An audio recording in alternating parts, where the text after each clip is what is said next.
The source of all suffering, I'm going to tell you, is probably the most simple thing in the world. But you won't be able to hear that because for instance, when I was there in the normal human life, everything, even the things that I enjoyed about my life, was still convoluted by a box, that mental box of illusion that I've talked about many times. And again, I'm not the first one in history to talk about these things, nor in the present, nor will I be the only one in the future.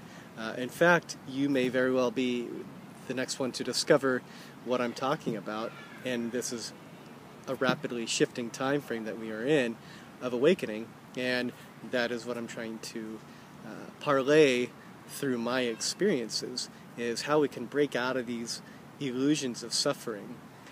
Suffering and pain are sort of like a closet, a tiny little stuffed closet, a hoarder's closet, if you will, filled with so much that you can't see in it, you don't even want to look in it. But that little closet is not symbolic of the entire world, of the entire universe, but it is a microcosm of how we are on the inside. And the more we clean that closet out, the more we clean our temple out. You've had the dreams, I'm sure, of a house being haunted or stuffy or scary, anything like this. I can tell you without having to read any scholarly work on this, that the house that is in your dream is your temple, your mind, actually. It's nothing more than your mind. And everything that is in that cluttered closet in your dreams, or in that scary house in your dreams, or whatever it is, that's your mind. And your mind is trying to show you what you have going on, as opposed to scaring you into running away. And so, to be present, to learn how to be present, is the ultimate way to break through this closet, this mental closet. And being present alone is a scary thought, because when I first started hearing that, I thought it meant something very, very boring, very abstract. Robed people walking around doing this all the time, saying very little, and that's okay. I mean, all of that is beautiful, and I have practiced that myself, and I find it a great inclusion to my life. But we want to be unlimited. We want everything accessible to us, and that means we can do this genuinely for as much time as we need to on any given day. But we can also be really radical with our energy, just really let it out, as long as it's not spiky. And that's what we're trying to accomplish here, is to bring that spiky energy, bring that fear energy, that suffering energy, that hateful energy, bring it all back into alignment, okay? And so we can then start to see how our temple is this perfect organism, never designed to actually only suffer, never designed to only hate, to self-loathe, to miss a beat when it comes to all the beautiful things that are in the world that we can have access to. But when we limit ourselves into this tiny closet, see, we can't see anything beyond it. We know there's more out there. We do. No matter what we are trying to convince ourselves or others, we know there's more out there. In fact, when others even just embody it near us, we fucking hate them. We are so angry, but we're not. It's not really that we're angry at them. We hate ourselves. We hate ourselves for knowing that there's a better option for us, and that somebody can embody that around us. And we don't want them to be happy, because misery loves company, and that is a true saying. And so Allison and I are here to show many people, one way or the other, that you don't have to suffer. We've lived the ordinary lives. I didn't grow up with dreading hair, I didn't grow up kind of a world peace convergent sort of person. That was an entirely opposite reality to where I am, and yet not opposite at all when you know that truth encompasses everything. If I shared with you what really is the source of all suffering, you wouldn't believe it. That's the very first thing that I said.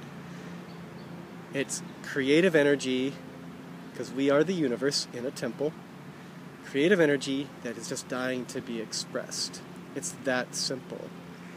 And by not expressing it, by having the world compress us with its illusions and its conditioning, we start to forget how amazing we are, that we knew when we were little.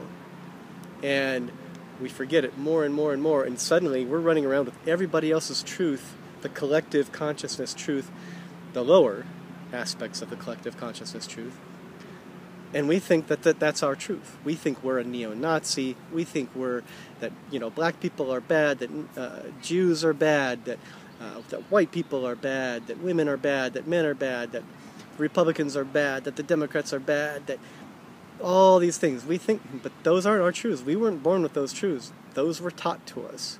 And when they're taught to us, everything that's ever taught to us is a lie. A lie. And you and me and everybody is perpetuating lies when we are perpetuating things that are from the mind. Okay? And this creative energy wants to come out so badly that it's struggling to come out. This light, this divine energy that is what so many people like to call God and refer to it as something out there. It's in here. Every master that's ever talked about God and things out there has spread it. It's right here. It's been the civilization's choice to always preach that they love these messiahs, but not to actually listen to what they're saying. Okay? It's all here, and it wants to come out. It wants to come out and play. It wants to do everything. Everything. And if I could tell you in a video how to break through that stuff, you just wouldn't believe me. You'd call it snake oil. It's a process that you have to go through, see? And the only reason I know it is because that has been my life for so many years now. And yeah, it's this beautiful divine mechanism that we're carrying inside, and it wants to come out. And there is more, and I want to share it with you, but it really does come down to working together, working in harmony. It doesn't have to be that you have to collaborate with me. I'm not the kind of guru who likes to say you've got to come to the master for that. But if you don't, whether it's me or a higher consciousness teacher that you bring through, you're going to continue to suffer. It's just how it is. And that's just how it will be until more and more and more of us awaken and remember this creative energy. And I'm keeping a secret about what that creative energy is because, well, first of all, I'm writing a sequel to my first book, Follies of an Awakening Fool. And when I write the book, it will come out. And it will be, some people will have already known this because this is ancient teachings. I don't study ancient teachings. They come to me after I discover these things, and I love that part of my path. So everything for me is always being taught to me from out here, and then I hear about it through other texts and other old teachings and stuff like this. But even those are old and need to be updated in the modern times. And this is what we're here to do, is to modernize the old teachings into where we are. And that's what I'm here to do. And I do want to share this stuff with you, and I do have to encourage you to take a Reiki session or an energy kind of session with me, or Allison, or both of us. Work with us, because we know a few things. And when you discover it, it starts to make it fucking confusing, right? And you need to be guided through some of those things, whether it's through people, like I said, or through something out here. And we try and get you out here so that you need the people aspect of it less and less and less. But there's much that I would love to share with you. The creative energy wants to be released, and there's a way to do it that gives you unlimited access as your God self. And it's amazing. And it can be done, and it should be done, and it's supposed to be done. And that's how we are creating this new world. And it's so amazing. We can let this out. We don't have to suffer anymore. On that note, as usual, this is the end of my dialogue for the day. Okay? Namaste to you.